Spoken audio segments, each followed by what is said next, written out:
kita dilatih untuk tidak menolak apapun karena visi kami adalah gawat darurat ada di mana saja, kapan saja, siapa saja kita siap mendampingi rawat udara. Jadi ada beberapa, ya, Pak, saya. betul, escort ya, escort. Sebetulnya menurut standar GCI itu ada tipe ambulan transport, ada tipe ambulan emergency. Keadaan pasien yang di ambulan dengan yang di rumah sakit berbeda sekali, yaitu banyak variabel yang membuat kadang pasien bertambah buruk atau stagnan sama seperti yang awalnya sih. Ada reaction time, ada response time, ada traveling time. Jadi reaction time itu ketika kita terima telepon dan kita siap di ambulans. 3, 2, 1.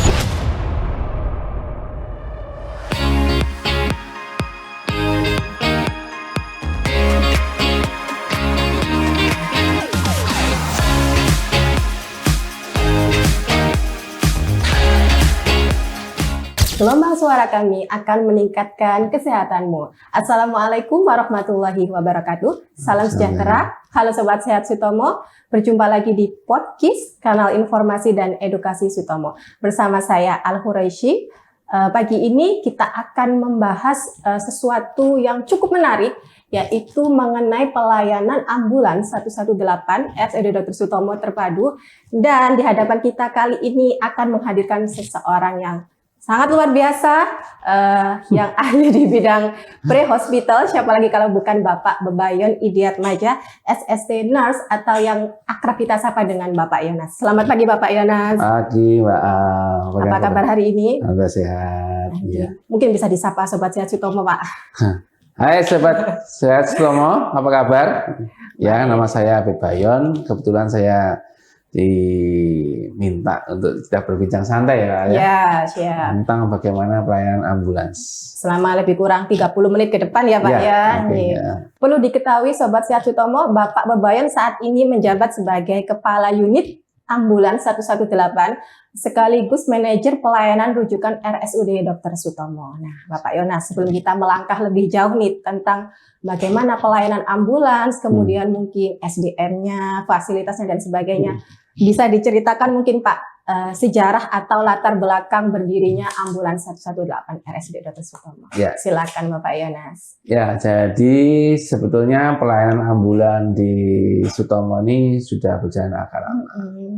Jadi setahu saya itu mulai ada Dr. Sutrisma almarhum, kemudian ada Prof. Kus, nah, juga ada beberapa yang lain, ada Dr.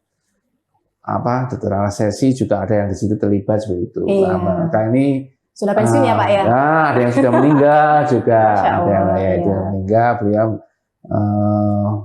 buat satu cikabaka bagaimana pelayanan ambulans di Sutomo. Jadi ceritanya itu mereka mengambil salah satu mobil yang dari Peugeot, dari Perancis itu. Oh, Perancis Pak? Iya, dari Perancis. Jadi kebetulan Perancis itu mobil ambulans? Mobil ambulans. Asli ambulans ya Pak? Asli ambulans. Ada dua. Ada dua mobil ambulans. Nah, ini mereka ini membawa ke Sutomo ya, itu sekitar tahun 78 kayaknya. Nah, kemudian muncullah tentang beberapa, memang belum maksimal setelah terbentuknya itu. Dan kemudian saya masuk tahun 95, memang ada ambulans tapi belum secara terstruktur dengan baik. Kemudian ada JICA. JICA ini adalah satu NGO mungkin ya, jadi pendamping bantuan dari pemerintah Jepang ke Indonesia ya, berupa dana hibah ini akhirnya memunculkan suatu emergency instalasi emergency ya, jadi yang pelayanan di gawat darurat. Nah, itu mendirikan namanya, sekarang kita kenal namanya IGD, RSUD Sutomo itu 1995 berdiri bulan April Mei itu. Kemudian nah, di situ ada salah satunya ambulans. Jadi ambulans sendiri secara de jure itu mungkin tahun 98 itu mulai dibentuk. Bulan November, tanggal 1 November. Saya baru lahir itu. Jadi 1 November itu dibentuk untuk ambulans. Kebetulan waktu itu saya masih di lantai 1 di gawat darurat. IGD-nya Di gawat darurat besar ya, Pak, betul. ya. Nah, kemudian setelah itu kami dikirim ke Jepang untuk berlatih Wah, luar biasa. tentang ambulans. Iya. Ya lumayan ada sekitar 2 bulanan gitu. Kemudian setelah 2 bulan ini juga ada training lanjutan. Jadi expert dari Jepang datang selama 3 bulan, kemudian ada expert dari Malaysia juga datang seperti itu. Jadi total kita belajar sekitar 7 bulan, kurang lebih 7 bulanan tuh. Di samping juga kita berkolaborasi dengan rumah sakit swasta di luar. Waktu itu ada dari Australia. Itu para medis aja atau ada medisnya Pak, dokter Pak? Pada waktu itu mereka call paramedik ya, emergency life saving technician itu. Jadi untuk yang kasus untuk gawat darurat, jadi teknisi yang bekerja di layanan gawat darurat. Mereka memakai seperti itu. Ya memang setelah itu tahun 99 saya resmi di ambulans dengan beberapa teman, ada Pak Senja, kemudian ada Pak Edo, ya. Kemudian tahun 2001 mulai kita perkembangkan, bukan hanya 3 guru aja, karena pada itu sempat kita jadi pionir, jadi pagi siang malam nggak pernah pulang, kita mencoba untuk menggerakkan sistem ambulans itu. Selalu overtime ya Pak ya, jamnya ya, Pak ya. Soalnya kan melayani pasien dari jauh, itu. Harus selesai sampai misi selesai. Betul, ya jadi itu berkembang sampai sekarang kita sudah menjadi unit, kita menjadi unit sendiri sekitar tahun 2000-an itu, jadi untuk unit sendiri, dan beberapa orang kita rekrut menjadi full timer seperti itu.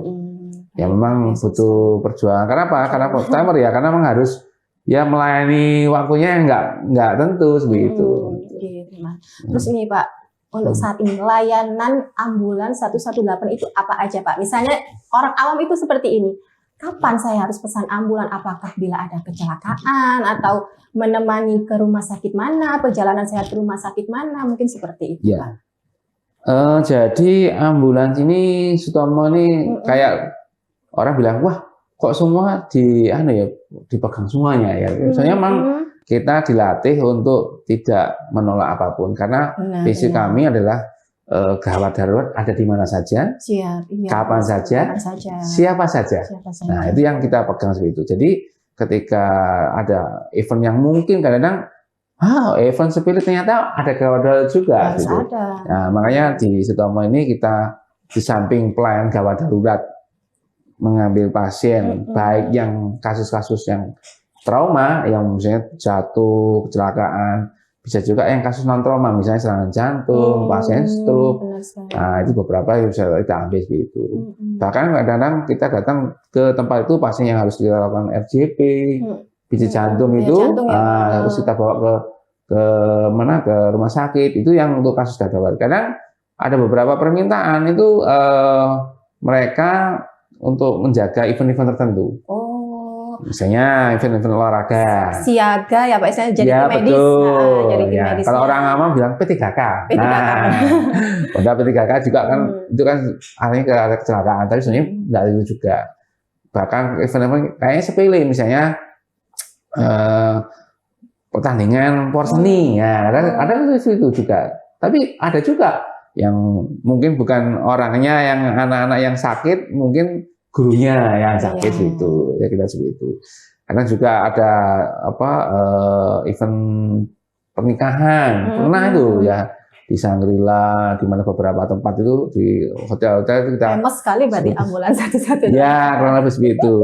Dan juga kita melayani transport yang long distance, jadi jarak jauh. Ya misalnya kadang gini, ada beberapa rumah sakit di luar rumah sakit Sutomo itu meminta misalnya jasa kami, jadi minta untuk transport dari rumah sakit A ini, sebutlah rumah sakit A ini dibawa ke rumah sakit A yang di luar jauh di Jawa Timur. Ya.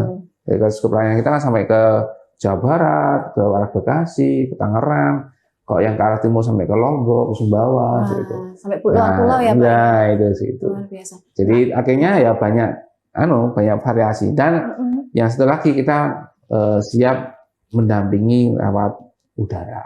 Jadi ada beberapa. Escort ya Pak saya. Betul. Sedikit istilahnya. Ya, escort. Ya.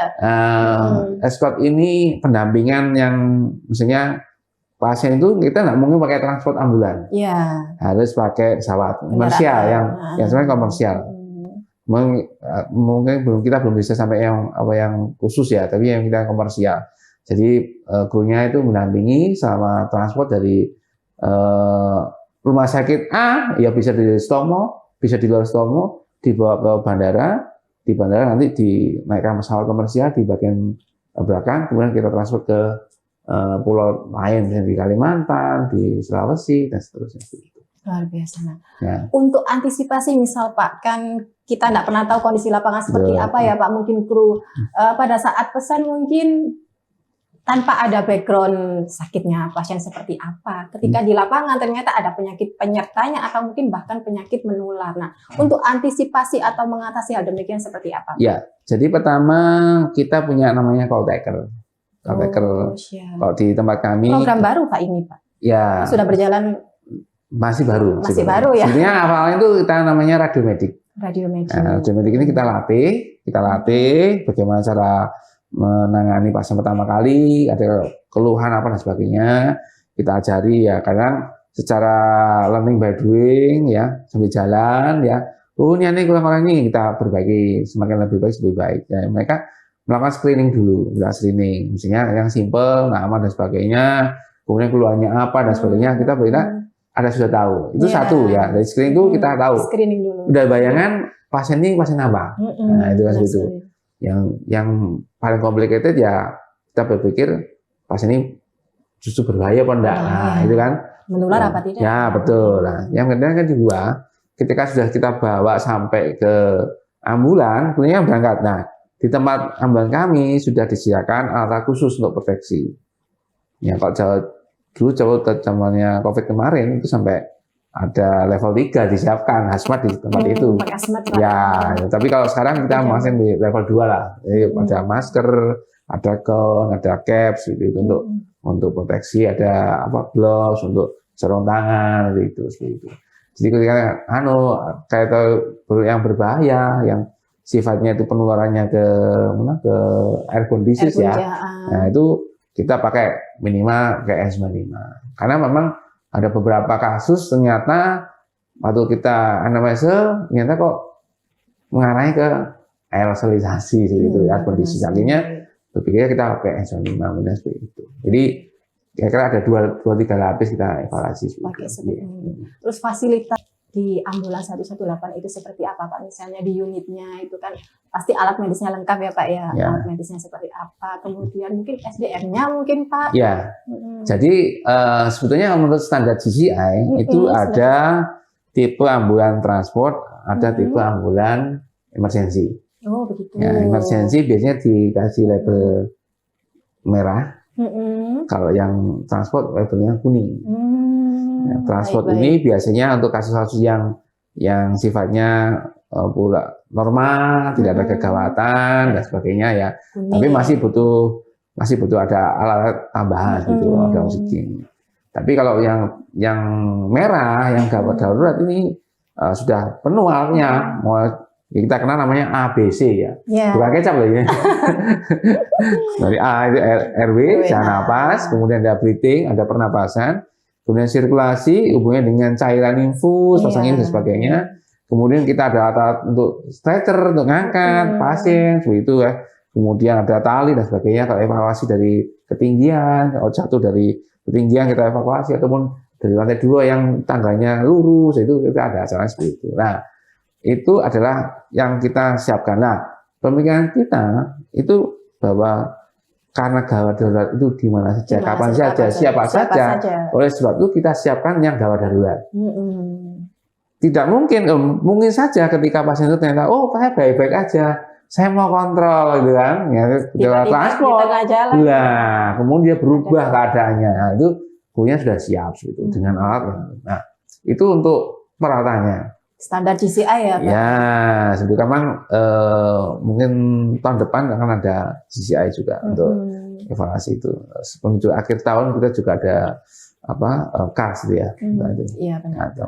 Nah, untuk krunya kita SDM-nya. ada dua cara. Cara pertama mereka berlatih. Berlatih ini ikut suatu pelatihan. Pelatihan ke luar ya, tentang PATLS, tentang emergency medical service, kemudian pelatihan BPJLS, ACLS, dan mereka juga saya semangati untuk ikut EKG itu.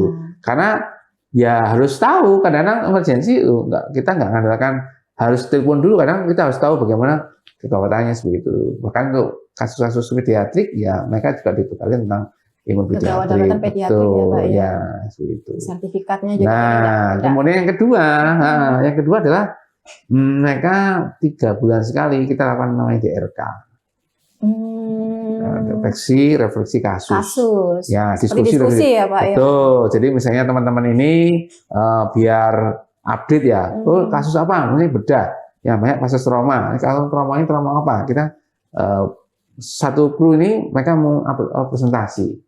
Oh, tentang kasus ini. Kelamaannya apa kita nih? Oh, ini kita buat tabulasi, kita buat edukasi gitu. Itu seperti membandingkan kondisi teori sama kondisi lapangan. Betul ya. Jadi kadang-kadang betul lah. Karena teman-teman tuh mereka belajar. Jadi misalnya bukan hanya sekedar asuhan keperawatan, tapi bagaimana dia patofisiologinya bagaimana, ilmunya bagaimana, kemudian penanganan medisnya bagaimana, penanganan keperawatannya seperti apa, sehingga mereka juga akhirnya terangsang untuk sambil bisa belajar. Yang ketiga, kita setiap pagi akan MR.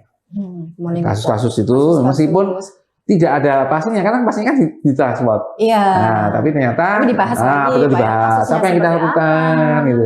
Kita bisa ulik ya teman-teman itu kan sudah lakukan apa, sudah lakukan edukasi apa kepada pasien seperti itu. Saya walaupun tidak di ruang rawat inap, tapi mobile tetap harus ada ilmu seperti itu ya Pak ya. Bahkan justru kita ini lebih kompleks sih. Nah itu selain pasien juga mobilnya. Iya. Nah karena mobilnya juga kekurangannya apa, ada yang perlu diperbaiki atau tidak. Ya perlu diservis atau apa, kurang apa, cara nyetirnya teman-teman juga seperti itu. Nah itu yang kita bisa lakukan.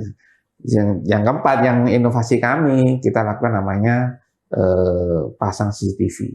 Oh siap. Jadi saya terinspirasi waktu saya pernah ke luar di salah satu ambulans itu dia menggunakan kamera ya, bisa memantau. Nah, jadi saya pantau ini bukan artinya kita mau lihat pasiennya kayak mana, enggak. Kita apakah benar teman-teman itu sudah bekerja. Itu satu. Yang kedua, kita bisa tahu keadaan pasiennya real time. Kadang mereka konsul, kadang telepon apa kan susah. Karena kita bisa langsung edukasi gitu. Terus kemudian yang ketiga, kita bisa pantau bahwa selama perjalanan pun pasien itu dalam kondisi yang terbaik yang bisa kita lakukan selama di ambulans. Karena memang keadaan pasien yang di ambulans dengan yang di rumah sakit berbeda sekali. Itu banyak variabel yang membuat kadang pasien bertambah buruk atau stagnan sama seperti yang awalnya seperti itu. Misalnya kalau biasanya di ruang rawat inap kan ada dokumentasi, kita pakai mungkin perkertasan atau IMR ya Pak ya. Kalau di ambulans kan gimana caranya, harus pakai dokumentasinya seperti apa? Mungkin ini kita di solusinya. Juga, itu pernah kita lakukan, jadi pernah kita lombakan juga. Kemudian waktu itu sempat dari juara 3 waktu itu di Mutu itu. Jadi kita membuat satu berbasis web. Jadi memang saya berpikir bahwa gimana kok kita melakukan recording, kita harus pakai kertas susah. Nggak bisa real time karena mereka pegang kertas, pegang ini kan susah. Jadi ini kita buat pakai web, aplikasi berbasis web itu. Jadi teman-teman bisa buka ya, baik di saat di ambulans juga bisa, baik sampai di ruangan juga bisa, begitu. Dan ya memang kembali lagi namanya urusan signal. Kadang signalnya di jalan tuh nggak bisa muncul ya kan, seperti itu. Kendalanya memang itu ya namanya kita kan tempat itu kan ada blind spot yang mungkin nggak bisa kita jangkau seperti itu. Ya. Kalau dulu kita masih pakai laporan pakai HT. Suaranya itu kan ada tempat tertentu kadang hilang, suaranya nggak jelas. Kadang apa yang diomongkan dari itu nggak real lah. Itu kita sisipin dengan CCTV tadi. Laporan tinggal kita ajukan sebagai itu. Perlu ya Pak ya dokumentasi memang. Ya, memang itulah ya salah satu coba inovasi kita supaya benar. ya lebih baik seperti itu. Dan saya CCTV ini bisa juga edukasi juga untuk teman-teman ketika kamu kurang antara pasien ini, ya mana CCTV-nya tidak buka. Oh ini loh, kamu kurang ini situ. Evaluasi dari ya. Bapak. Ya karena kita masih membayangkan kalau di ruangan kan udah kelihatan, oh ini pasien ini salah, ini kurang apa. Tapi kalau di ambulans nggak bisa dilihat, caranya CCTV. Pakai CCTV. Ya, sementara ini masih untuk kasus yang memakai oksigen. Oh gitu. Ya karena ya itu tadi. Bandwidth kebutuhan kadang-kadang teman-teman pakai lettering gitu. Ini layanan ambulans ini 24 jam ya Pak ya. Betul. Kemudian ini Pak istilahnya respon time. Ya. Berapa lama ambulans waktunya harus datang ketika dipesan sampai tiba ke TKP ini Pak? Ya, jadi dulu itu ada bukan hanya respon time, namanya reaction time. Reaction time. Reaction time. Bedanya apa Pak? Ada sebentar dulu, saya jelaskan dulu. Iya. Sabar. Penasaran deket gitu. Jadi ada namanya respon, ada reaction time, ada respon time, ada traveling time. Traveling time. Nah, tapi ya, jadi reaction time itu ketika kita terima telepon dan kita siap di ambulans.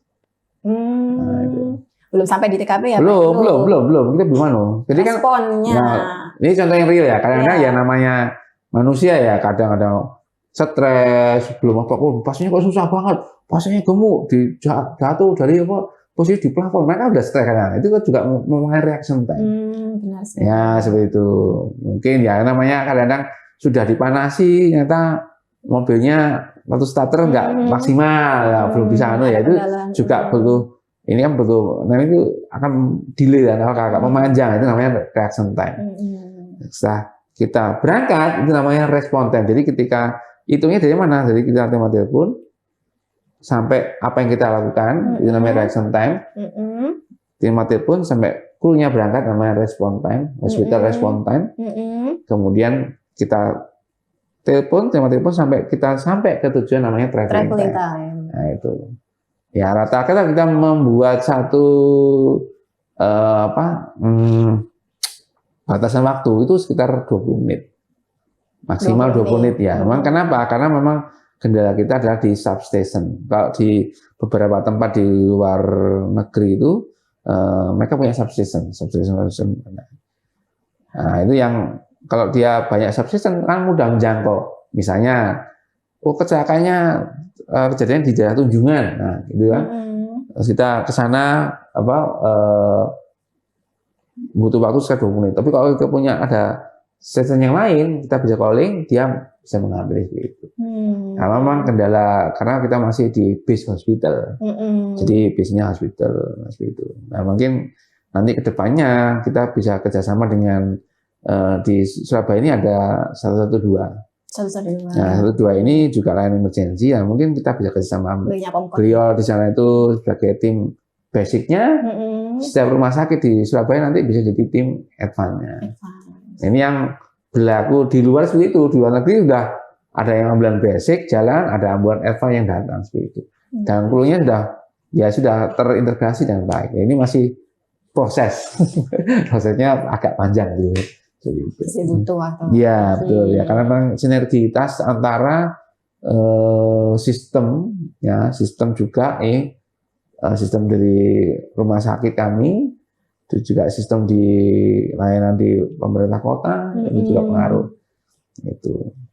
Itu yang juga kita HP itu.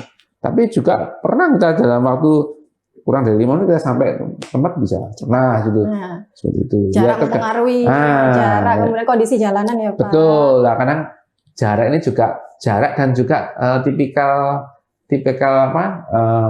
pengguna jalan. Soalnya sekarang saya kadang miris, Pak ya. Ada ambulans suara sirine tapi pengguna jalan itu masih kayak diem-diem aja gitu ya, Pak ya. Seperti empatinya, simpatinya. Loh, ada ambulans lewat tapi mereka kok kayak nggak ada respon. Betul. Bisa jadi kayak mempengaruhi juga ya, Pak ya. Kayak namanya padahal malah ambulan jalan, sepeda motornya ikut jalan. Biar Niatnya- cepat. Kadang itu niatnya pengen apa ya, ikut mendampingi itu Pak. Ya, Motor ikut di nah, depannya itu. Yang jadi sekarang itu yang lagi ngetren itu ada namanya ambulan escort. Escort. Itu sebenarnya membantu, justru Bukan, membantu apa atau ya? menghalangi Pak itu Pak.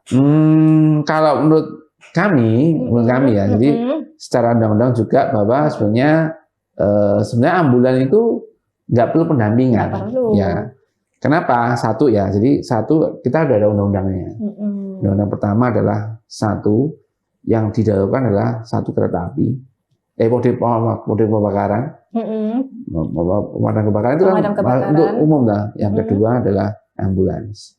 Nah, ambulans ini kalau sudah ada jalan harusnya di jalan gitu. Didahulukan. Ya betul, itu di satu. jalan. Terus yang kedua, ambulans ini sudah harusnya itu terstandar. Bukan kalau istilahnya itu gaspol remblong. Artinya semakin cepat semakin bagus itu. Sebenarnya enggak gitu juga, karena ambulans adalah satu bentuk layanan rumah sakit yang ditempatkan di pra rumah sakit. Jadi harapannya itu ambulans bisa memberikan kualitas pelayanan yang di rumah sakit itu secara mumpuni, bagus, bisa dipertanggungjawabkan sesuai standar pelayanan yang ada di rumah sakit seperti itu. Tinggal tentukan ini ambulannya basic atau ambulannya advance. Nah, ketika sudah di tempat, kemudian dilakukan tindakan namanya resusitasi atau pertolongan gawat darurat, itu sudah sesuai SOP. Kemudian ambulannya sudah jalan dengan baik, ya alatnya juga sesuai. Jadi nggak ada istilah namanya ambulan oksigennya mau habis, cepat-cepat makanya ngebut supaya diberi jalan, itu nggak ada. Nggak ada ya. Nggak ada. Itu bagi kami itu pamali, ya. Karena sebelum kita melakukan harus dicek dulu. Nanti ada istilah namanya cewagonesa gitu. Nah itu kita lakukan dulu, cek dulu, sehingga kita transport ya. Selama transport itu sudah ada pengawasan. Betul. Ke sini, sehingga tidak ada perubahan kecepatan, semakin cepat, kadang melanggar lalu lintas, ya seperti itu. Kadang tanpa melihat kiri kanan, kadang malah penggunanya itu justru malah disisihkan dan sebagainya. Nah ini harusnya kita lebih pas artinya. Nah ini memang ada beberapa teknik cara mengemudikan ambulan dan jangan sampai mengganggu juga pada pengguna jalan. Kadang juga stres juga loh, kadang seolah kita itu minta mendahulukan, tapi kadang arogansinya akan muncul, ini yang berbahaya. Seperti itu. Nah ini memang harus memang kalau ini sistem di Indonesia masih tidak begitu mendukung secara iklimnya, memang karena mungkin ya nggak tahu, banyak sekali ya variasi-variasi. Kalau di luar negeri ada yang misalnya contohnya lampu merah itu bisa diatur. Jadi kalau ada ambulan jalan, lampunya hijau, yang lain merah semua. Itu yang tempat ambulan jalan. Cuma itu butuh konsep yang luar biasa gitu kan. Karena ambulan memang disiapkan untuk mengendalikan seperti itu. Kemudian yang kedua, ada satu negara lain, ya kebetulan saya sempat ke sana itu, jadi ketika ambulan bunyi, dia langsung hijau semua. Jadi kalau kita menghalangi ambulan itu di penjara. Ada ya Pak. Lo taunya penjara gimana? Karena ambulannya punya rekor.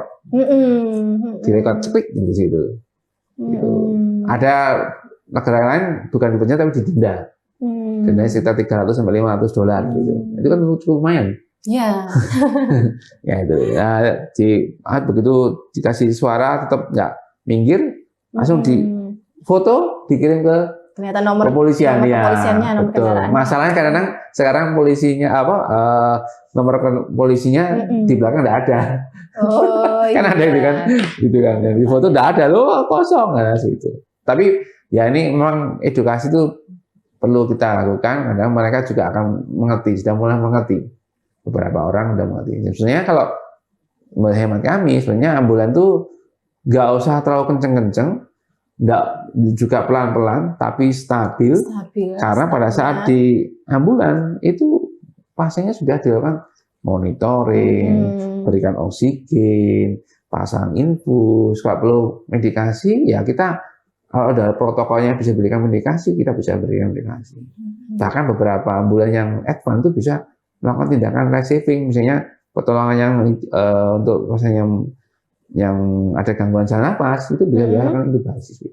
Tindakan invasif ya Pak? Ya betul, invasif ya, yang invasif yang bisa menyelamatkan pasien tersebut. Tapi memang juga harus ada SOP yang berlaku seperti itu untuk apakah itu diperkenankan tidak tergantung dari protokol masing-masing rumah sakit. Nah, mungkin secara prosedural ini Pak, mungkin secara step-stepnya bagaimana ini juga bicara soal biaya ya Pak ya, mungkin agak sensitif tapi mungkin masyarakat harus tahu ya. Betul.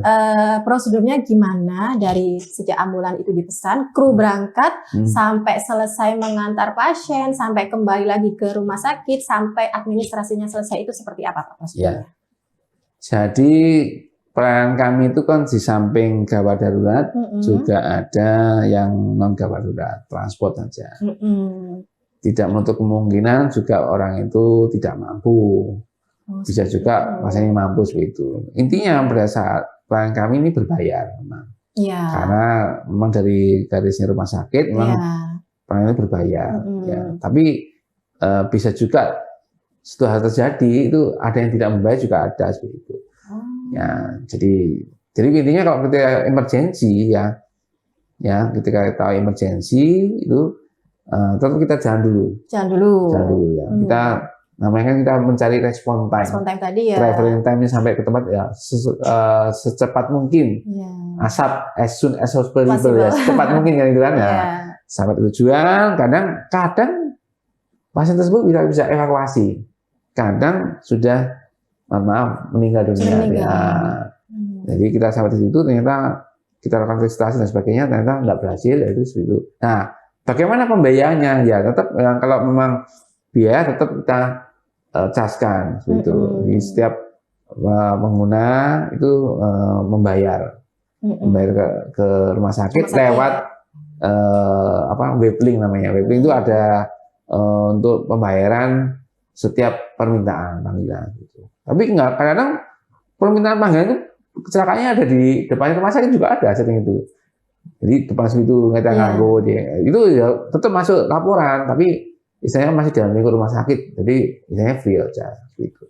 Tapi kalau misalnya di luar jauh ya tetap ada biayanya gitu. Dan biaya yang di gawat darurat itu akan berbeda dibanding yang di non gawat darurat. Tapi ada beberapa kasus yang misalnya pulang KRS dipulangkan ya. Nah, ternyata yang bersangkutan pasiennya itu mempunyai BPJS Maski ya, istilahnya KIS ya. KIS ya. Kartu Indonesia Sehat. Betul, KIS atau mungkin kalau ada istilah namanya Bestari apa gitu. Nah, pokoknya seperti itulah. Nah, itu kita bisa usulkan untuk di cover oleh Basnas. Basnas. Jadi dengan melampirkan surat-surat KTP, keterangan KTP, KSK, terus kartunya itu, KIS-nya itu, kemudian SKTM. Surat keterangan tidak mampu. Ya, jadi SKTM ini wajib untuk mendukung bahwa yang bersangkutan yang sakit ini memang tidak mampu. Ya, misalnya dia menunjukkan dari aparat ataupun perangkat desa yang ada di wilayah pasien tersebut. Kemudian yang terakhir kita foto rumah. Oh ya, sebagai bukti dukung ya Pak, dokumentasi. Jadi kita sudah antar ke tempatnya itu kan. Oh, ini rumahnya ini sesuai nggak nih set. Kadang ada beberapa rumah itu muncul tulisan keluarga prasejahtera. Keluarga prasejahtera di Surabaya agak berbeda namanya. Keluarga miskin apa saya lupa itu ada itu. Dan itu harus dilengkapi namanya geotek. Teman-teman lihat nama, lokasi, geoteknya jam berapa. Lokal koordinatnya di mana gitu. Bahkan ya kalau sampai yang susahnya kalau pas geotek itu sinyalnya enggak ada lah, itu agak susah. Dari sinyal lagi kendala. ya namanya kadang-kadang butuh kesabaran teman-teman untuk laporan seperti itu. Jadi kita memang kamu cari tempat gimana caranya supaya sinyal itu pas gitu. Ya susahnya kalau nggak ada sinyal yang susah gitu. Kadang saya rumah pasien itu bukan di tempat yang yang bagus, sinyal bagus, karena Dalaman, masuk naik gunung, naik gunung, naik bukit, masuk ke lembah, lewati sawah, nah sehingga kadang jelek seperti itu. Iya. Ini Pak, lalu untuk akses layanan ambulans 118 mungkin maupun dari internal rumah sakit atau dari eksternal masyarakat ini mungkin ada link atau hotline atau bagaimana cara menghubungi ambulans ini Pak? Ya, jadi memang namanya 118, cuma memang tidak bisa diakses dengan telepon tersebut. Memang ada beberapa prosedur ya yang harus dilalui. Akhirnya kita menggunakan telepon mandiri. Ya, kebetulan kita menggunakan telepon 0811 34 40 118. Belakangnya pasti 118. Yes. Depannya 118. Signature. Ya, itu signature ya. Jadi Signature. 0811 kan 118. Iya. Dibalik yang belakangnya juga ada 118. Ya memang itu karena dari dulunya kita mengadop ilmu-ilmu dari para sesepuh kita ya, para senior kita juga, para guru-guru kita seperti itu. Nah, dengan nomor tersebut beberapa orang akan menelpon kami. Gitu. Itu kalau dari luar. Dari luar jadi, ya. Kita bilang eksternal. Eksternal. Nah, eksternal itu jadi 0811 34 40 118. Gitu. Nah, betul. Nah, kemudian itu kalau dari eksternal. Kalau dari internal beberapa orang dari rumah sakit juga akan hubungi ke nomor kami gitu. Ya, gitu. Jadi tinggal nomor di internal pakai 1295 atau 1244. Nah, ada linknya tersendiri juga ya. Betul. Kadang kita, aplikasi muncul ada permintaan begitu. Nah, itu. Kalau di eksternal rata-rata macam-macam ya, ada yang telepon, kadang datang sendiri mereka ke kantor. Betul. Ke base camp ya Pak. Ya, kadang yang simpel kecelakaan, nah, dia bingung mau ngubungi itu dari internal, eksternal, dari eksternal, kecelakaan misalnya pernah itu kejadian atau malam-malam itu, dia bingung, hubungi bingung, telepon kemudian telepon ke telepon 112 susah dihubungi karena memang lagi banyak permintaan mungkin ya, akhirnya telepon kemana, cari rumah sakit mau datang karena mungkin nggak tahu, akhirnya ke tempat kami, Pak ada kecelakaan di mana, ya udah kita jemput seperti itu, ya itu ya satu bentuk macam-macam lah itu. Ada yang telepon langsung, ada yang datang langsung seperti itu. Ya. Karena mungkin dekat-dekat sini ya Pak. Ya, tapi nggak mungkin jauh-jauh kalau datang ke sini semua nggak mungkin juga. Benar sekali. Iya betul itu. Nah, bisa diceritakan Pak mungkin ada nggak suatu pengalaman ketika kru menyelesaikan satu misi atau menyelamatkan nyawa suka dukanya atau mungkin ada suatu pengalaman yang membekas dari kru itu mungkin satu apa Pak atau yang jauh atau yang seperti apa? Ya kalau yang emergensi ini biasanya agak menantang itu ketika evakuasi. Jadi saya juga pernah mengalami sendiri ketika itu ada orang tersengat listrik di lantai 4. Di lantai 4, di lantai 4 itu kebetulan di daerah di rumah ya Pak. Jadi kebetulan rumah itu ternyata untuk usaha juga. Rumahnya besar sekali. Lantai 4. Satu orang itu sudah jatuh di tanah di bawah karena tersengat listrik. Satunya masih di lantai 4. Oh, ada lebih dari satu? Ada 2 orang seperti itu. Ya, kebetulan dan tangganya bukan yang lurus itu, tapi tangganya ada bordesnya. Tahu bordes itu ada kayak lantai yang ada sela itu loh. Dan itu pun nggak bisa kita posisi berdiri nih, agak bungkuk. Waduh. Agak bungkuk. Jadi saya juga bingung, kenapa kok jedanya itu antara lantai atas dengan tempatnya selanya untuk tangga itu cuma sedikit aja loh. Yang kita bilang bordes ya. Nah itu ketika evakuasi kita turunkan itu posisinya agak sedikit bungkuk. Masya Allah. Nah itu yang agak susah seperti itu. Itu satu kalau kita di Surabaya aja Pak. Surabaya ya. Bahkan juga di daerah mana itu juga ada yang tangganya sempit juga ada. Yang susah juga kalau pasien itu cardiac arrest di tempat resusitasi kita turunkan, itu yang susah. Nah itu yang pernah pengalaman seperti itu juga macam-macam. Teman-teman juga kadang yang paling agak susah itu mangkalnya itu ketika marahnya itu ya, marahnya itu gini, telepon emergency itu ya, kita sudah screening, oke kita berangkat. Nah, ternyata sana itu kosong. Loh, kok bisa Pak? Kosong, nggak ada ya. Jadi ada 2 kasus nih ya, pernah kejadian itu ketika sampai di tempat ternyata nggak ada. Jadi panggilan itu palsu. Oh, Yang kita iya. sebut namanya dry run. Oh, Itu seperti satu. itu. Ini Ya. masyarakat, Sobat Sehat Sutomo jangan sampai ya. Kok bisa ada Pernah prank tuh, seperti orang ini, ngeprank ya. Itu. Ya, kadang kita sudah screening itu Mm-mm. saking dia itu masih Mm-mm. pinter sekali ya, bisa membuat satu argumen dan sebagainya. Benar-benar real di telepon ya Pak ya. Ya, Pada saat jadi kalau biasanya kalau masih kita kosong. radiomedik kami itu yang Mm-mm. atau call taker yang istilah call taker itu ketika telepon dia akan menanya namanya siapa, ya sakit namanya siapa, lokasi di mana, sakitnya apa, keluhannya apa. Itu yang kita lakukan screening seperti itu. Screening yang simple yang kita bisa lakukan. Terus kemudian kita bisa lakukan edukasi apa. Nah itu bisa terlihat. Ya, kalau orang itu kalau menipu dan beritanya nggak jelas, nggak tahu, nggak jelas itu karena itu. Kalau yang benar itu bisa nuntut. Oh sakit ini. 2 kali ya Pak Ya. kejadiannya. Pernah yang seperti itu, tapi juga ada yang real, tapi pasiennya menolak. Loh. Itu juga. Nah itu jadi saat dia merasa enak ya kita lakukan tunjangan kita pasang impul dan sebagainya. Kita mau transfer nggak mau. Saya kok enak, sudah enak nih lah. Ya waktu itu sempat itu kasusnya kasus diare.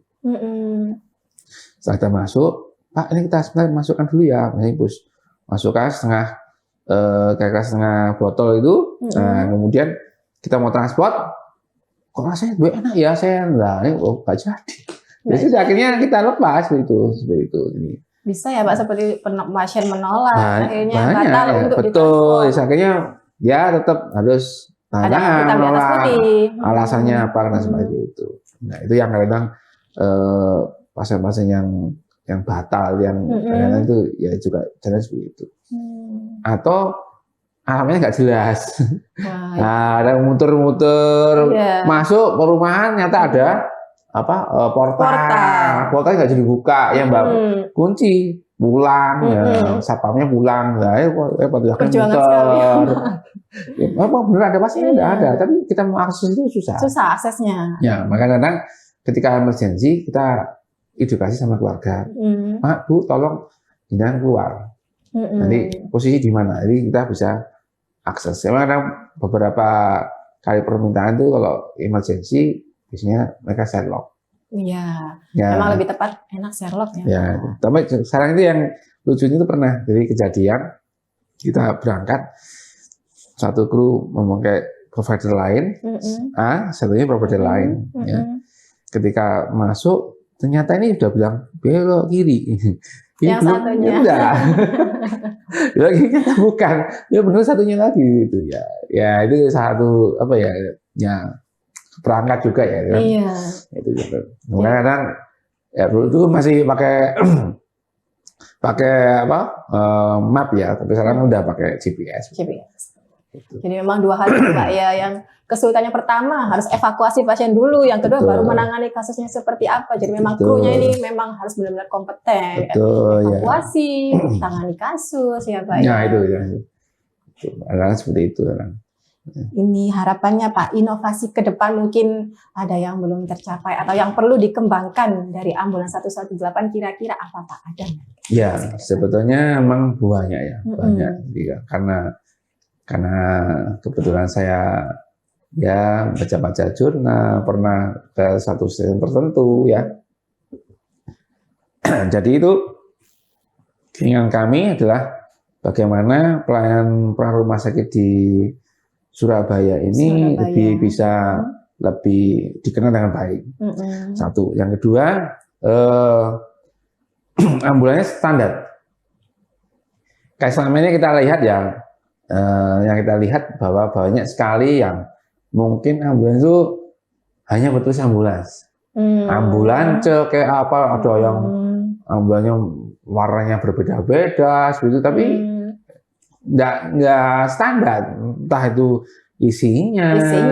Kadang itu krunya nggak standar, seperti itu, performa juga nggak seperti baik, seperti itu. Meskipun itu dari beberapa rumah sakit, kadang masih belum bisa sesuai pedoman bagaimana pelayanan rumah sakit. Nah ini kedepannya saya punya cita-cita bahwa di Jawa Timur ini ada namanya PCC, Profesi Command Center, di mana satu rumah sakit bisa memberikan arahan rujukan. Yang seringkali yang rujukan datang ke Sutomo itu kan kadang dia berangkat, tapi selama perjalanan nggak pernah dikontrol. Pasien mau rujuk dibawa ke Sutomo dengan kasus A, B, C, D, ya ini kan jelas tindakannya. Tapi ketika transport kita nggak tahu. Nah ini yang jadi PR kami. Kenapa? Ketika berangkat sampai di transport, sampai di Sutomo memburuk. Nah ini selama perjalanan apa yang kita lakukan? Ini yang belum kita bisa kontrol. Harapannya mungkin kedepannya kita bisa melakukan itu, jadi bersinergi. Jadi kita mau mendirikan di Sutomo itu ada namanya PCC, Profesi Command Center. Di situ kita bisa selain menerima rujukan, kita bisa melakukan evaluasi. Kendaraan itu di jalan ngapain ya? Kecepatannya berapa? Terus di dalam ambulan itu ngapain aja? Sudah dilakukan observasi beneran nggak? Jangan-jangan yang nganter tidur doang atau mau kan kadang slogan gini, kok belum muntah di ambulan belum afdol. Karena seperti itu dah. Jadi nah itu perlunya kita lakukan edukasi juga, mungkin sistem juga akan berpengaruh juga seperti itu. Nah itu kita bisa kontrol supaya kedepannya bahwa layanan ambulan itu benar-benar baik. Ya. Jadi pasien berangkat kondisinya sudah transportable sampai di rumah sakit Sutomo juga bagus begitu. Kalaupun juga makanya ada kemarin yang tadi saya singgung tentang inovasi menggunakan CCTV, itu juga kita bisa kontrol. Apakah itu bisa berlaku untuk rumah sakit lain? Kita belum tahu begitu. Nah, itu. Jadi ya itu satu dari kami, ingin kami, saya dan juga beberapa teman yang lain itu ada satu command center yang bisa mengatur, kemudian membimbing, dengan edukasi ataupun memberikan petunjuk-petunjuk ketika transport pasien. Nah selama ini hanya saat mau berangkat, saat perjalanan, waktu 5 jam, waktu 3 jam, waktu 30 menit, apa seperti itu kita nggak tahu. Belum ada yang belum kita bisa. Nah ini yang di luar udah jalan, itu yang udah establis. Jadi yang berkata kerja, memang beberapa expert bilang Indonesia itu sudah ketinggalan 10-15 tahun ilmunya, padahal yang bilang 20 tahun, waduh banyak sekali seperti itu. Mereka ini yang pertama dari sistemnya. Kemudian yang kedua, pikiran kami adalah kru ini juga dilatih. Dulu zamannya JK itu kan sudah ada MOU bagaimana perkumpulan tentang kru ambulans. Ini mungkin bisa dibuat nanti kalau memang sudah berdiri tentang PCC tadi, kita bisa membuat latihan bersama. Ini yang mungkin masih ya kadang dari pihak bandara itu pernah latihan bersama tapi di Juanda. Jadi kita kalau kita dapat kasus mutual massal ataupun apa, kita bisa menggerakkan beberapa rumah sakit untuk bisa bergabung melakukan tindakan seperti itu. Siap, luar biasa. Ya itu yang mungkin ya jadi PR. Jadi PR. PR-nya masih banyak. Ya karena mau menyatukan antara pemikiran satu dengan pemikiran lain seperti itu ya. Karena kadang ya banyak sistem atau juga aturan-aturan yang mungkin harus kita perbaiki seperti itu. Yang harus baik-baik lah supaya kedepannya lebih bagus. Ya memang ada beberapa masukan juga setiap 6 bulan atau 1 tahun sekali itu ada namanya refresh. Nah, bukunya refresh. Ya, saya juga maunya rumah sakit seluruh di Surabaya otomatis juga bisa merefresh ilmu-ilmu tentang gawat darurat itu. Sebenarnya kita juga ada sih kalau di Sutomo sendiri kita sudah punya pelatihan ambulans. Ya. Namanya IAS. Emergency Ambulance Service Team. Jadi khusus untuk tim pre-hospital ya, ya betul, Pak ya. Ya. Jadi Sutomo khususnya di Diklat itu punya gawe bagaimana untuk pembelajaran bagi kru ambulans supaya mereka punya wawasan bagaimana melakukan pertolongan. Nah itu ada driver untuk pendidikan drivernya. Jadi bukan cuma perawat saja. Betul, ada perawatnya, juga ada dokternya. Jadi ya, medis. Karena memang ya medis ya. Jadi karena apa? Karena ini sinergi. Kalau nggak ada driver, ambulans nggak bisa jalan. Gitu. Pasien juga nggak bisa bagus keadaannya. Karena mungkin cara mengemudikan ambulans terlalu ugal-ugalan, nggak benar, seperti itu. Perawatan juga nggak benar. Kemudian kalau tidak ada perawat yang profesional, yang punya kemampuan, ya juga sama seperti itu. Dokter juga bisa incas bisa ikut di dalam ambulans, atau mungkin dia sebagai komander, nah itu dia punya sinkronisasi seperti itu. Nah ini ya selama kita sudah beberapa kali untuk melakukan pelatihan tentang gawat untuk di hospital seperti itu. Jadi memang driver pun juga harus ada pendidikan dasar tentang kedaruratan ya Pak, bukan? Contoh yang simpel gini, misalnya gini ya, parkir dalam keadaan posisinya jalannya tidak rata. Nah itu gimana caranya? Sampai sedetail itu ya Pak. Pecah bannya pada saat posisinya nggak rata, itu ada tekniknya seperti itu. Kemudian bagaimana cara menyalip? Ya karena kan mobil ya di Indonesia gitu kan, mobil ini cara kita mendahului, ya bukan menyalip, mendahului mobil itu bagaimana? Apa langsung potong ini, langsung ini, atau gimana? Itu ada caranya seperti itu. Terus kemudian parkir, kita menurunkan tempat kursi roda ataupun tempat tidur pasien, ini posisinya seperti apa? Kemudian apa yang dilakukan setelah siap pasien dibawa ke rumah sakit, ini gimana seperti itu. Kemudian pemeliharaannya, apa yang dipelihara? Makanya tadi saya singgung bahwa ada namanya C. wagonesa. C itu clean, ya harus mobilnya harus bersih, harus disabuni. Kalau kita mandikan sehari 2 kali minimal kan, gitu kan. Kalau mungkin panas bisa sampai 3 kali, 4 kali. Mobil minimal 1 kali lah. Minimal 1 kali dicuci semuanya, banyak disemir. Nah, hanya sepatu aja, tapi banyak juga semir. Kemudian tempat yang dalam juga harus bersih, gitu. Makanya tiap pagi kami juga melakukan pembersihan. Sebelum berangkat kita bersihkan, kita cek dan kita sekarang punya setiap ngecek harus difoto. Jadi bukti bahwa pengecekanmu benar. Ya. Di samping tabulasi ada foto seperti itu. Jadi memang siap untuk transport. Terus kemudian engine-nya siap, dicek, engine-nya udah dipanasi, benar enggak, apakah ada yang kurang enggak, suaranya berisik atau sebagainya. Sebelum berangkat jangan sampai mobilnya nggak bisa berangkat. Kemudian ada water, radiatornya, simple. Kadang radiator habis, bingung dong, bocor, nah itu seperti itu.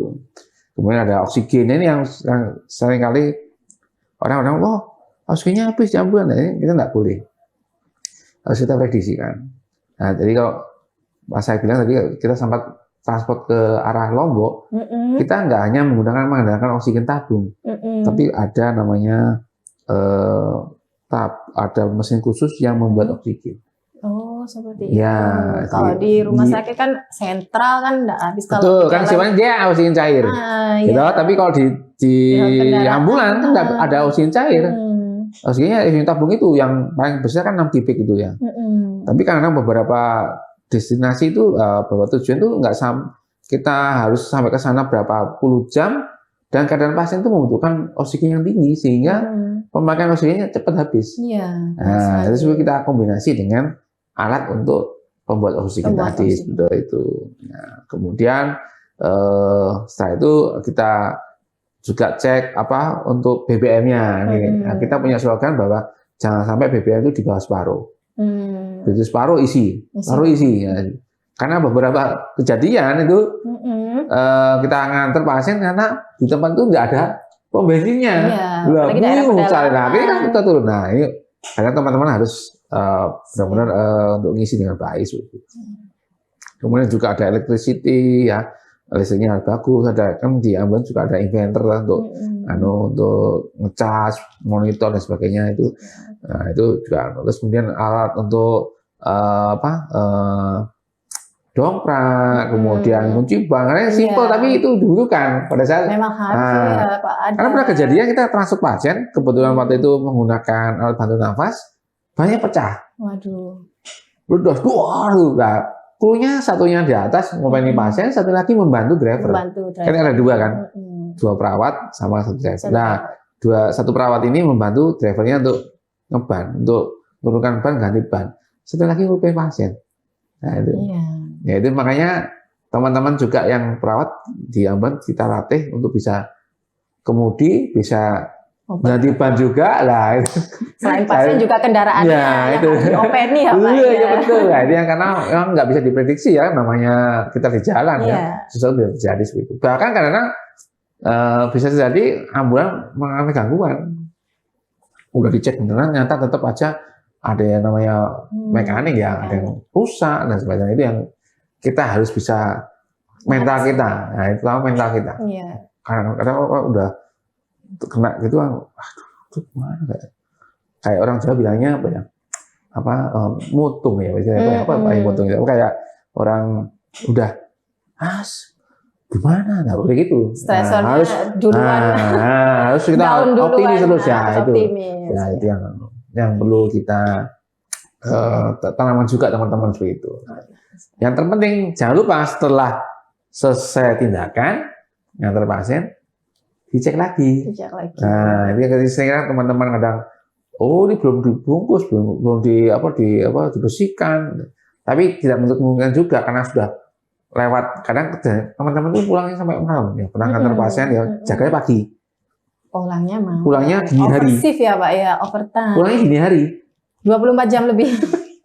Berangkatnya jam 11, ya, pulangnya sampai jam 1, jam 2. Loh kenapa?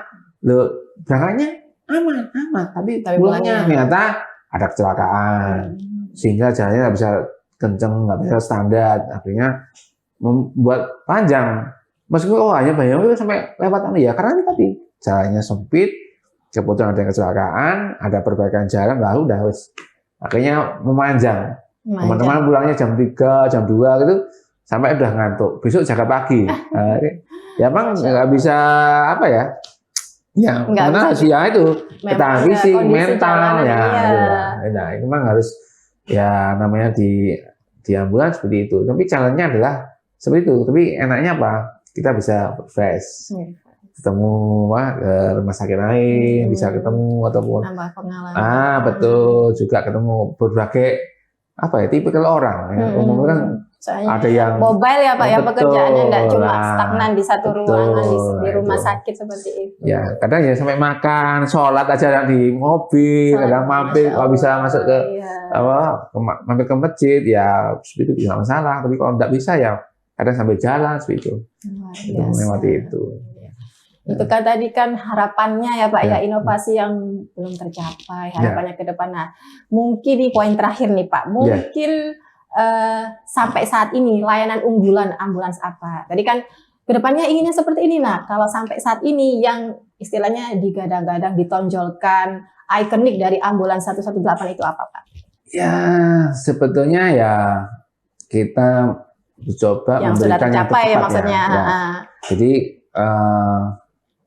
kita kan membacakan secara umum ya, time saving is life saving and limb saving. Limb saving. Ya, terus kemudian ada lagi time is muscle. Time saving is life saving. Jadi kita memperpendek waktu, secepat mungkin kita melakukan tindakan, secepat mungkin kita menyelamatkan nyawa. Tetapi jangan lupa anggota gerak limb saving itu anggota gerak kita. Jangan sampai kita ke evakuasi nggak benar. Nah, itu. Kemudian yang selanjutnya kalau itu kasus kardiak, time is muscle, otot jantung sampai ketinggalan. Di samping jalan nafasnya bagus, otot jantungnya juga dikuasai seperti itu. Nah, layanan unggulan seperti kami adalah kita bisa memberikan semua kasus darurat dengan tindakan advance. Jadi setiap ambulan kita berkali alat yang standarnya bukan standar biasa, tapi standarnya yang sudah di atas. Gitu. Ya, di samping itu kita bisa melakukan edukasi, melakukan konsultasi, tim itu bisa konsultasi, dipantau oleh namanya medical director tadi. Bisa kita pantau, lihat perlu pemberian obat-obatan selama perjalanan itu bisa dipantau, sehingga pasien itu hasilnya maksimal pelayanannya seperti itu. Mungkin kan ada kadang orang itu di tempat kadang lupa, blank. Oh, ABC-nya kelewatan namanya, tapi yang di depan, oh kamu kurang ini, nah itu. Jadi salah satu pelayanan kami adalah kita dipantau langsung terus, sehingga hasilnya bisa memuaskan. Jadi bisa optimal Ya, ya, betul, memang betul, jangan ya. khawatir, memang nanti ada evaluasinya, ada yang memantau ya Pak. Betul, ya itu. Dari jenengan sendiri. Nanti ada juga, Ada juga tim. salah satunya saya. Salah satunya saya ada Dr. Airi, beliau juga konsultan kami, juga ada Dr. Basuki sebagai kepala instalasi. Jadi kalau saya ada masalah, sekiranya itu terlalu medis banget, kadang saya lemparkan ke beliau. Konsultasikan gitu, ke ya. yang lebih memuaskan. Nanti kalau udah ada namanya PCC itu ada namanya sudah standby gitu. Ya, sama ini seperti itu. Jadi ya saya juga akhirnya belajar juga. Oh kasus ini, oh kasus ini. Gitu. Saling bertukar ilmu. Ya seperti itu ya. Jadi jangan sampai pelayanan itu malah justru tambah buruk. Ya itulah. Itu. Jangan sampai datang sana malah justru nggak berhasil ataupun mungkin salah prosedur, itu jangan sampai seperti itu. Itu menimbulkan cedera yang betul, lain. Ya. Jadi yang inovasi yang kami yang terakhir itu kita bisa memantau dengan jelas supaya apa yang tindakan itu jangan sampai tidak maksimal. Gitu. Jadi kita bisa ada kurang apa kita bisa memberitahu langsung. Jadi dulu kan masih kita tradisional. Jadi yang apa yang ada di pikiran kita lakukan. Tapi kadang-kadang kan namanya orang gawat darurat kan bisa lupa, gitu, antar tergesa-gesa atau sebenarnya stresornya macam-macam. Stresornya, betul, ada yang mempengaruhi. Nah, kalau udah pakai alat ini kan, kamu belum melakukan ini, misalnya contoh, tolong tuh jaga jalan napasnya, lakukan apa penghisapan, suctioning ya kita lakukan suctioning ya itu, akhirnya dia lakukan. Coba hasilnya gimana? Oke bagus, saya transport. Nah itu bisa kita kontrol itu. Dan juga memperpendek waktu traveling ke rumah sakit. Kalau kadang kita lakukan sendiri kan kadang panjang. Oh saya berangkat, kita kawal. Nah, itu bisa kita pantau. Itu juga memperpendek juga gitu. Ya hasilnya lebih maksimal. Kadang ya sampai sini kadang puas, agak seneng ya. Jadi tangan yang bagus gitu. Yang memang kadang-kadang Pak kok mahal ya? Ya saya nggak tahu ya. Ini sesuai dengan prosedur rumah sakit ya seperti itu. Ya, yang kedua, inovasi yang kedua adalah kita membuat terobosan tentang mobil transport. Jadi bukan ambulans transport, tapi mobil transport. Mobil transport itu apa? Jadi ada beberapa kasus, beberapa orang itu pasiennya sudah sembuh, cuma dia ingin ditransport menggunakan ambulans karena tidak bisa duduk. Nah ini kan nggak perlu alat yang macam-macam dong. Nah, tapi tetap kita siapkan minimal ada satu perawat yang mendampingi, ada satu driver, dan juga ada minimal alat misalnya tensi, kemudian cek saturasi gitu. Jadi tapi tanpa alat yang lain. Advance tadi. Ya, tapi memang itu betul-betul harus kita screening karena takutnya mungkin selama perjalanan nanti dia menjadi buruk. Jadi benar-benar kita tahu siap. Ya mungkin kalau kita SOP-nya nanti ketika kita transport ini kita siapkan tim lagi untuk mendampingi ketika ada gawat darurat di jalan, kita tim ini muncul seperti itu ya beberapa inovasi kami yang nanti lakukan. Di samping ada rumah sakit itu juga ada program OMA, Outsource Medical at Home.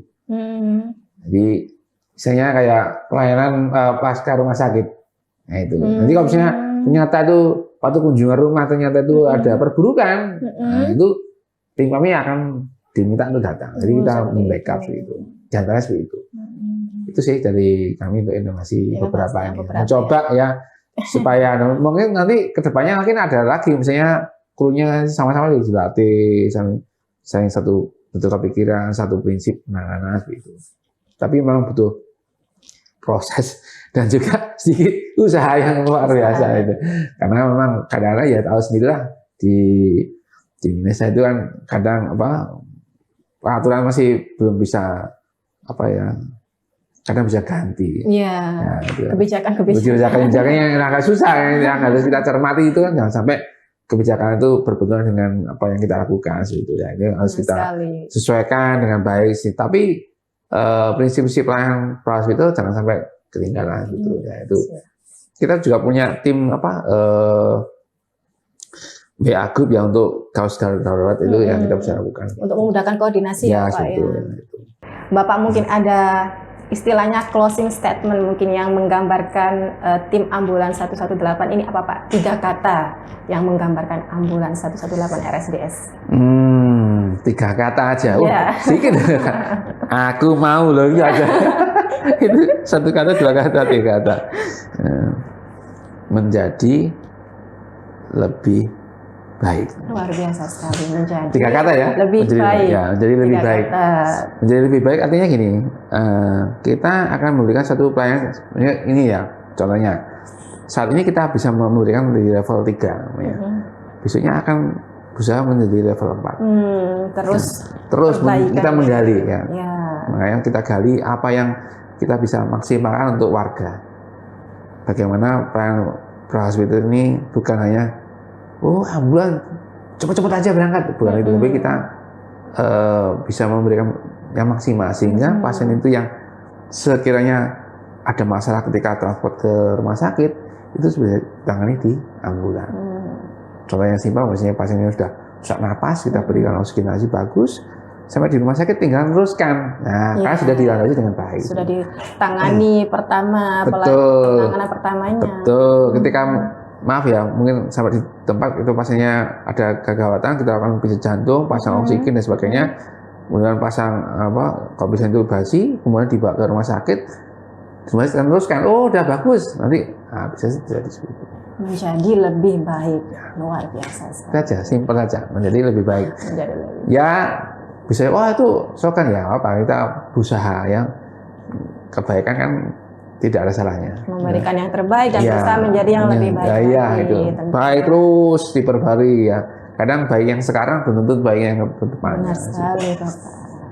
Baik Pak Yonas, sebelum mungkin kita berpamitan, mungkin dari Bapak Yonas ada pesan edukatif nih Pak yang bisa disampaikan ke Sobat Sehat Sutomo mengenai pelayanan ambulans 118. Ya, terima kasih untuk semua penonton ya, mungkin kalangan umum dan juga mungkin internal, bahwa ambulan Sutomo adalah ambulan yang milik pemerintah, tapi kami bisa bukan hanya berpikir bahwa ambulan pemerintah itu tidak bisa maksimal, tapi ambulan kami bisa memberikan yang maksimal dengan pelayanan yang sesuai standar, SOP yang terjaga, krunya yang sudah terjaga juga, dan juga peralatan yang ada dimanapun.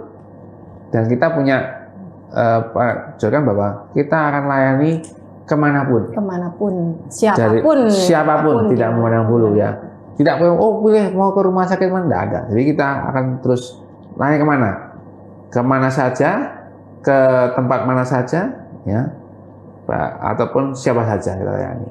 Tidak ada eksklusi ataupun inklusi. Exception tidak ada, pengecualian. Tidak ada. Pak, ya. Jadi semuanya kita layani. Ya. Baik itu sifatnya yang gawat darurat ataupun non gawat darurat seperti itu. Dan percayakan bahwa kami bisa memberikan yang terbaik. Itu aja dari kami. Ya, terima kasih Bapak Yonas. Ya, 30 menit lebih sepertinya kalau kita kupas tuntas ini sepertinya lebih berjam-jam ya Pak. Sangat menarik sekali. Semoga ilmu dan informasi yang disampaikan oleh Bapak Yonas bermanfaat buat Sobat Sehat Sutomo ya Pak. Baik, jangan lupa menjadikan ambulans 118 RSUD Dr. Sutomo sebagai layanan unggulan yang menemani perjalanan sehat Anda. Untuk akses layanan bisa klik link di bawah atau hotline di bawah ini.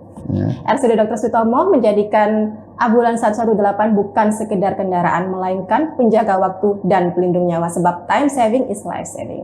Terima kasih. Assalamualaikum warahmatullahi wabarakatuh. Salam sejahtera. Terima kasih Bapak Yonas. Sampai jumpa di podcast selanjutnya bersama RSUD Dr. Sutomo, masyarakat sehat dan menyehatkan.